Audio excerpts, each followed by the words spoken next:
J means 22 January 2026 morning shift question.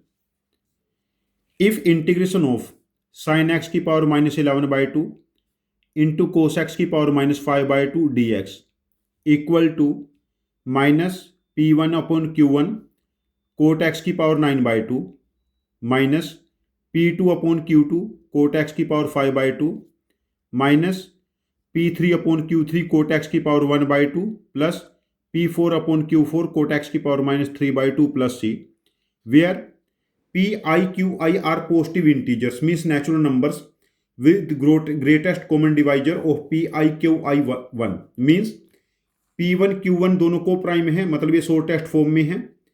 P2 Q2 भी को prime है, P3 Q3 भी को प्राइम है और P4 Q4 भी को प्राइम है। And C is the constant of integration. We have to find 15 time P1 P2 P3 P4 का product divided by product of Q1 Q2 Q3 Q4। चलिए इस इंटीग्रेशन पे फोकस करते हैं। पास्ट में भी ये मेंस में क्वेश्चन आ चुका है, बट थोड़े छोटे डेटा के साथ आया था, इतना लेंथी डेटा नहीं था। देखिए जो हमारे पास इंटीग्रेशन है इसको हम लिख सकते हैं dx अपॉन साइन x की पावर 11/2 कोस x की पावर 5/2। अब देखिए इसको हम लोग यहां पर कोस x की पावर 11/2 से मल्टीप्लाई डिवाइड कर लेते हैं, तो हमारे पास ये बनेगा dx upon sine x upon कोस x 10x की power 11/2 5/2 plus 11/2 16/2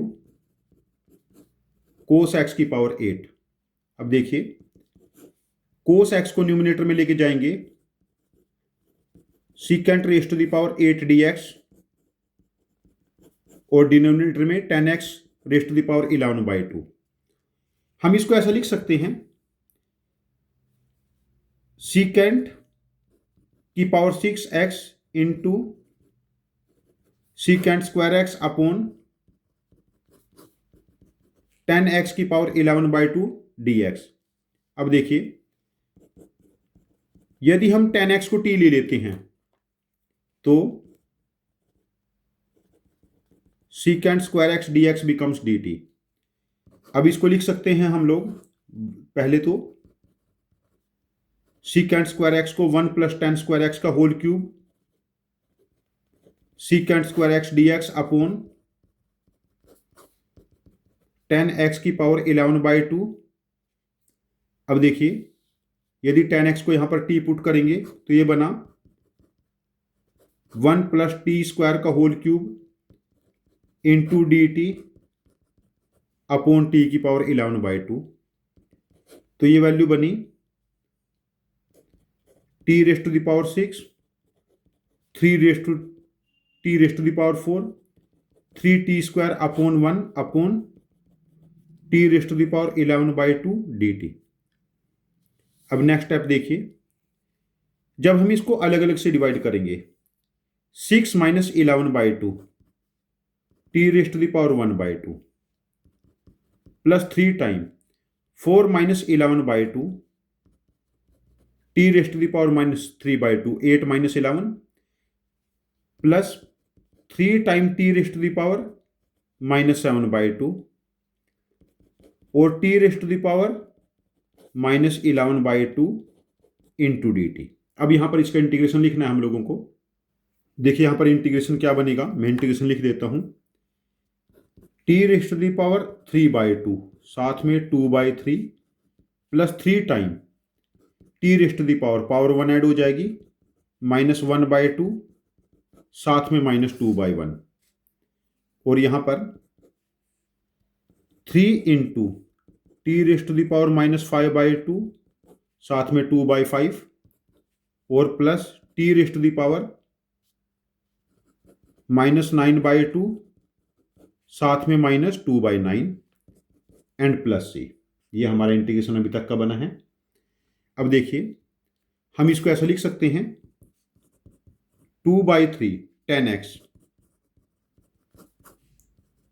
raise to the power 3/2 minus 6 time 10x raised to the power -1/2 minus 6/5 10x raised to the power -5/2 minus 2/9 10x raised to the power -9/2 plus c। हमें जो answer का format चाहिए वो coat में चाहिए। अब देखो सभी टेंस को कोट में कन्वर्ट कर लेते हैं। यहां से -2/9 कोट x की पावर 9/2 -6/5 कोट x की पावर 5/2 यहां से -6/1 कोट x की पावर 1/2 प्लस 2/3 कोट x की पावर -3/2 प्लस c। अब कंपेयर करिए, देखो कोट x की पावर 9/2 इसके साथ है P1/Q1 है ना। P1 की वैल्यू 2 हो जाएगी, Q1 की वैल्यू 9। कोट x की पावर 5/2 नेगेटिव साइन है, यहां पर देखो P2 की वैल्यू 6, Q2 की वैल्यू 5। देन कोट x की पावर 1/2 P3/Q3। P3 यदि 6 है, Q3 1 है, कोट x की पावर -3/2 P4 की वैल्यू 2 है, तो Q4 की वैल्यू 3 है। अब देखिए हमारे पास क्या बना, 15 time P1 P2 P3 P4 upon Q1 Q2 Q3 Q4। देखो 9 3 2 जा 3 2 जा 5 3 जा 15 कैंसल, तो हमारे पास जो प्रोडक्ट बनना चाहिए ये बनना चाहिए 16। तो इस क्वेश्चन का आंसर हो जाएगा हमारे पास 16। इस क्वेश्चन का आंसर हम मार्क करेंगे OMR में 16। डिजिटल पेपर है ये। तो हमने यहाँ पर कॉन्सेप्ट क्या यूज किया कि जो डिनोमिनेटर था उसको 10 में कन्वर्ट कर लिया और जो न्यूमिनेटर था उसमें एक सीकेंड स्क्वायर एक्स रखा और सीकेंड की पावर 6 को 1 + 10 स्क्वायर एक्स का क्यूब कर लिया और 10x को t ले लिया और उसके बाद बेसिक कैलकुलेशन की। यदि आपके पास इस क्वेश्चन को करने का कोई डिफरेंट सॉल्यूशन है, डिफरेंट अप्रोच है जो मेरी अप्रोच से ज़्यादा इफिशिएंट है, तो मैं आपसे रिक्वेस्ट करता हूं कि प्लीज़ आप अपने लॉजिक को कमेंट बॉक्स में पोस्ट करना। हम आपके लॉजिक को समझेंगे। यदि आपका लॉजिक वाकई ज़्यादा इफिशिएंट हुआ तो हम इस क्वेश्चन का एक और वीडियो सोल्यूशन बना के इसको रिपोस्ट करेंगे। ये चैनल हम सब की लर्निंग के लिए है। Thank you very much for joining with us. Happy learning with us.